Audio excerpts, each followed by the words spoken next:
In the rugged valleys of southern Utah, a tragedy unfolded in 1857, a massacre that would come to be regarded as one of the darkest and most controversial chapters in American frontier history. This is the story of the Mountain Meadows Massacre. In September of 1857, a group of Arkansas migrants traveling westward to California was attacked in what was now known as the Mountain Meadows Massacre. More than 100 men, women, and children were killed. The massacre was carried out by a combination of Mormon militia members and Native American groups. The event was fueled by a mix of religious fanaticism, political tension, wartime fear, and deep mistrust. The Mountain Meadows Massacre was not only a horrific loss of life, it was a defining moment that exposed the extreme tensions in the American West during the mid-19th century. In this documentary, we explore what led to the massacre, what occurred during those terrifying September days, and how the tragedy reshaped political, religious, and cultural relationships in the United States. To understand the Mountain Meadows Massacre, we must first realize Mormonism's early history in the United States. Mormonism was founded in 1830 by Joseph Smith, and from the beginning, the new religious movement faced hostility and persecution. Many Protestant Americans viewed the faith with suspicion, particularly criticizing practices such as polygamy and the growing political power of Mormon communities. By the late 1830s, Mormons had been forced from Missouri under Governor Lilburn Boggs's 1838 extermination order, which legally allowed violence against them. In the 1840s, the persecution reached its peak, leading to the murder of Joseph Smith in Carthage, Illinois. Afterward, Brigham Young led the Mormon population westward, eventually settling in what is now the state of Utah. At the time, however, this region was the sovereign territory of Mexico. For the Mormons, this territory represented a refuge, far from the United States government, far from hostile neighbors, and far from those who sought to drive them out. But stability did not last long. As more settlers moved into the region, tensions grew between the Mormon population and the U.S. government. The Utah War began in 1857 when President James Buchanan sent federal troops into the area, fearing that Mormons were rebelling against U.S. authority.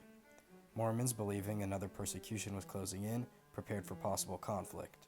Church leaders declared martial law, prohibited immigrant trade, and activated the Nauvoo Legion, the region's militia composed almost entirely of LDS men. This atmosphere of fear and suspicion created an unstable, highly charged environment. Local leaders instructed settlers to stockpile resources and limit interactions with outsiders. Supply lines in the territory were severed, and federal mail routes, typically the main source of outside communication, were shut down. Anti-government rhetoric increased, and many believed that war with the U.S. Army was imminent. In this climate, a wagon train of around 120 Arkansas migrants, families seeking a fresh start in California, made their way through Utah. They camped near various Mormon settlements as they traveled. Although many accounts differ, some reports suggest that tensions rose between migrants and local populations.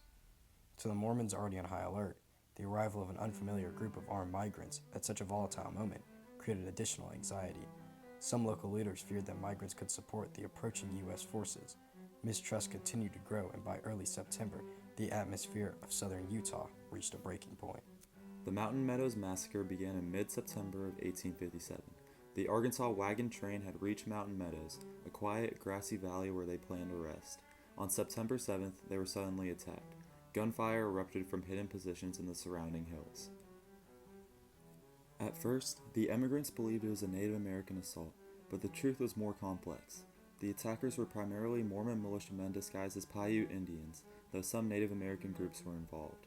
The motivation behind the attack remains debated, but most historians agree it was rooted in fear, mistrust, religious extremism, and wartime paranoia. The Arkansas emigrants formed a defensive circle, using their wagons as protection. They endured 5 days of siege.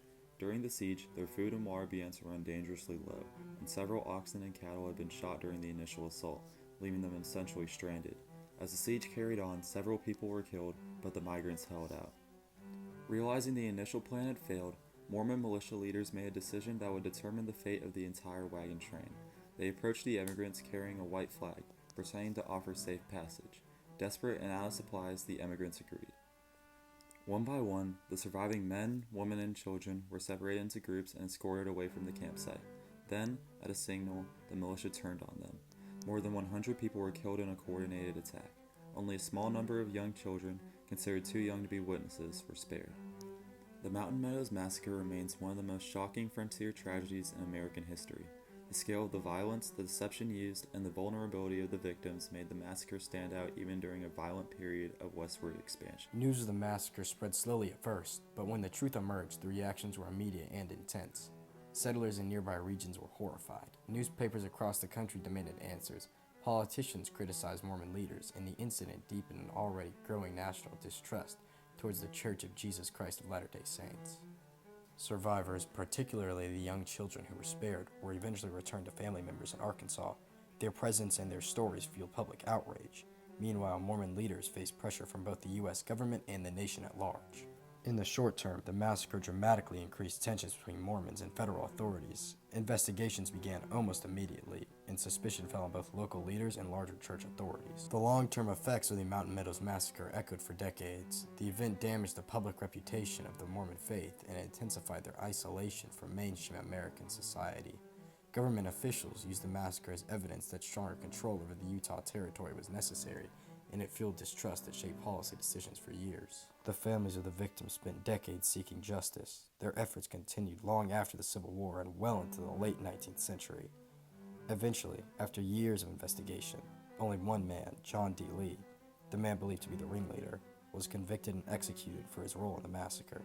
In his final confession prior to his execution, he proclaimed, "I am ready to die. I trust in God. I have no fear. Death has no terror. Not a particle of mercy have I asked of the court, the world, or officials to spare my life. I do not fear death. I shall never go to a worse place than I am now. I have said it to my family and I will say it today, that the government of the United States sacrifices their best friend. That is saying a great deal, but it is true. I am a true believer in the gospel of Jesus Christ. I do not believe in everything that is now being taught and practiced by Brigham Young. I do not care who hears it. It is my last words. It is so. I believe he is leading people astray, downward to destruction, but I believe in the gospel that was taught in its purity by Joseph Smith in former days. I have my reasons for it. I have studied to make this man's will my pleasure for 30 years. See now what I have come to this day. I have been sacrificed in a cowardly, dastardly manner. I cannot help it. It is my last words. It is so." Most others never faced trial. The tragedy became a part of the historical memory of the American West, often used to illustrate the dangers of extremism, fear, and unchecked power. In conclusion, the Mountain Meadows Massacre stands as one of the most significant and haunting events in American frontier history. It exposed the profound tensions between religious communities, the federal government, and the dangerous consequences of fear and isolation.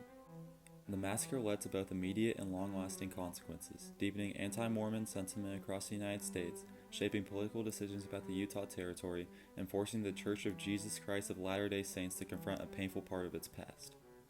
Today, the Mountain Meadows Massacre serves as a reminder of how fear, mistrust, and misunderstanding can escalate into tragedy. It remains a powerful example of the need for transparency, accountability, and compassion in times of conflict.